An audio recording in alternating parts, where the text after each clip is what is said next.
Hello and welcome to another update episode of Got a Story for You. I'm Phil Junta, your host, writer, and narrator on this channel. It's been about 3 months since my last video, and with good reason. We've had some trouble here on this end of the galaxy.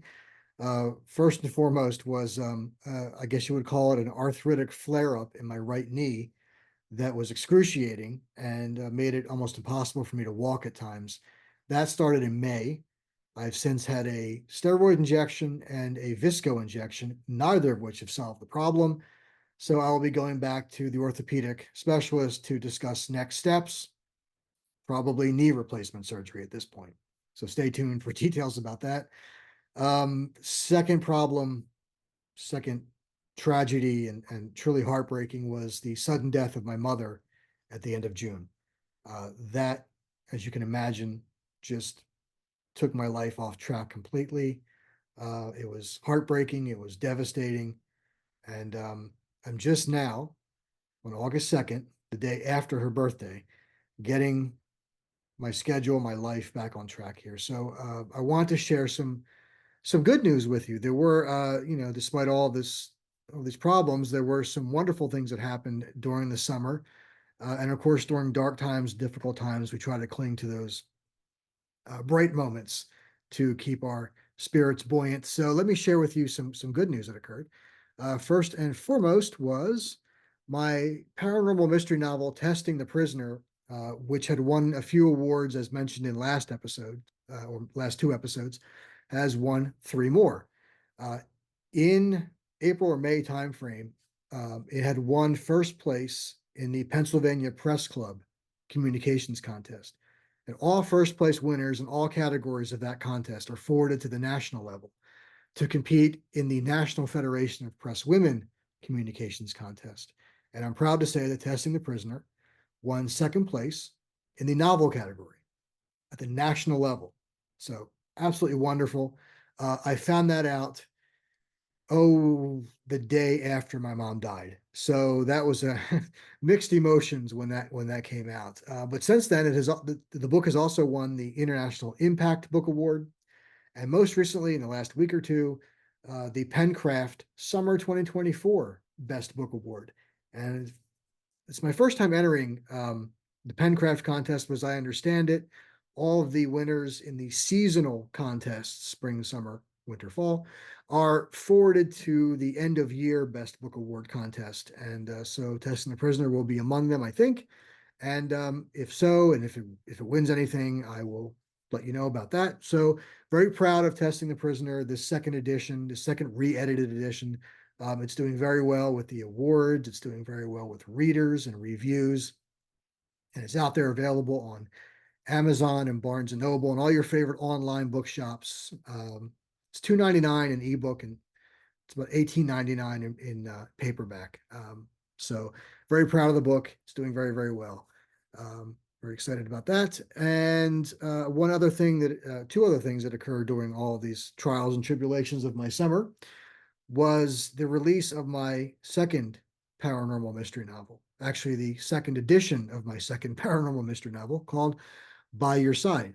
By Your Side was originally published in 2012 by Firebringer Press, just like Testing the Prisoner was published in 2009 by Firebringer Press. These are all second editions. By Your Side was also re-edited and given a facelift with a brand new cover by Scott Barnett, who also did Testing the Prisoner's cover.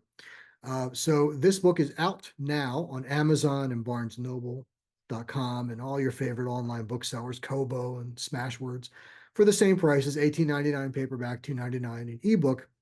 It was supposed to launch at the Shore Leave Science Fiction Convention on July 26th in Lancaster, Pennsylvania, which would have been appropriate because the majority of the story in this book takes place in Lancaster, Pennsylvania.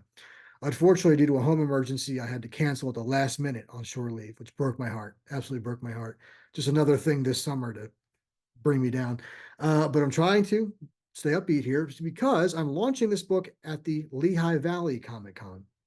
So if you're in the Allentown, Pennsylvania, Bethlehem, Easton area, the Lehigh Valley Comic Con happens about 3 or 4 times a year. And most of the shows happen at Lehigh Carbon Community College on Route 309, just off Route 309 in Schnecksville, Pennsylvania, outside of Allentown. It's a 1 day show, 10 a.m. to 4 p.m. I love it though, because it's 15 minutes from home. I don't have to worry about hotels. I just drive up and drive home. So I will have copies on August 10th at Lehigh Valley Comic Con. By your side, I'll have copies of this. I'll have copies of Testing the Prisoner and all my anthologies in which I have short stories. All my books will be there. I look forward to the show. I look forward to getting back into the convention circuit again. And I will have news about other upcoming events in another episode coming up. I have several events coming up in the fall, craft shows and book fairs and the Philadelphia Science Fiction Convention, which reminds me of something else. Philadelphia Science Fiction Convention. I'll be going to PhilCon in November, the weekend of November 22nd to the 24th, I believe it is, because I love PhilCon and it's again a very close convention for me. It's about an hour away, but I will have a new short story published in Ruth and Ann's Guide to Time Travel by Celestial Echo Press. This is as the name title implies, it is a anthology of time travel stories in 2 volumes. They had so many submissions, a deluge of submissions to this one. I think they had like 300 that they were able to break it out into 2 volumes. Very excited about this. I have a short story called A Thorn in Time. It is a story about a detective and a scientist who travel back in time to try and solve a cold case involving a serial killer who murdered the scientist's twin sister. And so she has been trying to use this time portal to go back and save her sister, but she fails every time. So she decides to recruit the original investigating detective, who is now a police captain, maybe 12 years later, to go with her and use his police skills to try and stop the serial killer even before he gets started. Fun story. I wrote it back in April, March, April timeframe, submitted it. I was actually invited to write for this anthology. And I'm very excited about it because there's so many great writers, including Jonathan Mayberry, who will be in this as well with one of his Joe Ledger stories. Ruth and Ann's Guide to Time Travel was edited by Ann Stalinsky, Ruth Littner, and Cindy Snyder. Ruth and Ann are the founders of Celestial Echo Press, small press based out of Philadelphia area. And I've known Ann for a long time, Ann Stalinsky, and I'm so proud to finally have a chance to publish with them. So A Thorn in Time will be published again in this anthology here, Ruth and Ann's Guide to Time Travel. The book volume 1 is due out this month in August. So I'm not sure the exact street date yet, exact go live date, but it's coming. And when it is, you can check my website, and I will have a link to that down below. I'll have a link to everything down below here. The LibraryThing giveaway for By Your Side. I'll have Lehigh Valley Comic Con link, and now I'll have a link to this book as well, and my website in the notes below this video. So if you like time travel stories, if you like science fiction, check this book out when it comes out in a few weeks. It's going to be fantastic. And then the second volume will follow. How this relates to PhilCon is that Anne has arranged for the writers to have a reading and a signing on November 23rd in the evening, around 6:15 or 6 o'clock in the evening at PhilCon.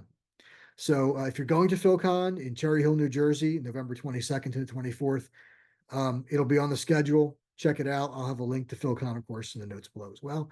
So that's another piece of good news that I have for you. And one last thing I try to include is what I'm reading right now and give you a quick review of it. So the book that I'm reading right now is The Body Keeps the Score. The Body Keeps the Score by Bessel van der Kolk, MD, psychiatrist. And it's a wonderful book on how the mind and body heal from trauma. And many of us have experienced trauma in our lives, myself included. And I've had this book. My wife bought it maybe a year or two ago. We've had it on the bookshelf for a long time. I'm finally getting around to reading it, and it is eye-opening, very edifying, very enlightening, and explains a lot about how people cope with and heal from trauma and how the medical industry, I hate to use that word, but it sort of feels that way sometimes, doesn't it? The healthcare industry has handled or not handled very well people with trauma, and how it hasn't really been as helpful to them as it could be, and how it's trying to improve and get better. So it's a wonderful book. I enjoy it immensely. It's again, it's edifying in a couple of ways. One, to help me heal from my own trauma, but also as a writer, I always encourage up and coming writers to read not only books in the genres that they want to write in and that they enjoy, but to read books in all genres. Get that well-rounded education, whether it's fiction, nonfiction, poetry, essay, memoir, medical books, anything, screenplays, scripts. You'll learn from all of it, and all of it can be used in the next project you're going to write. You don't know. I like to write in all genres. I like to write mysteries, detective stories, sci-fi, fantasy, paranormal, literary. And any of this knowledge that you pick up from real life or from reading books could be used in your next story. So I always encourage all writers to read everything they can get their hands on. And all subjects. So Body Keeps the Score is really a wonderful book. I'm about third of the way through it. I still have a little bit of a ways to go, but I'm really enjoying it, and it's again very eye opening. So, speaking of other books and other writers, this, as I mentioned before, this YouTube channel began during the pandemic, when authors could not go to conventions and conferences and book fairs and read their short stories or excerpts from their novels in front of a live audience because everything was shut down. Since then, obviously, we're back up and running for the past few years, and I know I need to revamp this channel. Rather than me babbling on about my success stories or what I have coming out next, what I want to do is bring you other writers that maybe you've never heard of, but I'd like to turn you on to them because they're writers in my circle who are immensely talented. I love their work. And, the big names, they get a lot of exposure, they get a lot of press, and as well they should. But I like to help out the writers that are sort of at my level, the up and coming writers, the writers who may have been at it for a long time, but they're not household names. I like to try and give them as much exposure and press as I can. So expect that soon in the coming months as I revamp this channel and try to bring you more interesting material and some more interesting people, other than myself. If I'm even interesting at all, I have no idea. So anyway, that's my all my updates that I have for you since the last episode. Again, it's been a trying summer for me. I'm still recovering. I'm going to be recovering from and grieving for a while, and trying to get my head straight and back in order. But I appreciate your support. For those of you who have bought Testing the Prisoner since it came out, who are looking at Buyer Side and buying that, and Buyer Side, the reviews for the new edition are coming in. They're great. So I'm very proud of that. Thank you for supporting independent authors. We all struggle, to get our books out there, to get our names out there, to get recognized for our work. It's difficult. The competition is fierce, so we appreciate all the help that you as readers give us, and hope you continue to enjoy our work. So thank you very much. I'll be back with an update soon about some fall events that I'm doing, and when the Time Travel Anthology comes out. And I have Testing the Prisoner is out for a few more awards, so fingers crossed. I might have some updates on that, and possibly some new short stories that I've been submitting, and I'm still waiting to hear back on. So I might get some more acceptances. We'll see, or more rejections. I have a few more empty spots on the wall here that I could wallpaper with some more rejections. So, so we'll see what happens. But thank you for tuning in, and enjoy the rest of your summer. And I'll catch you later. Bye bye now.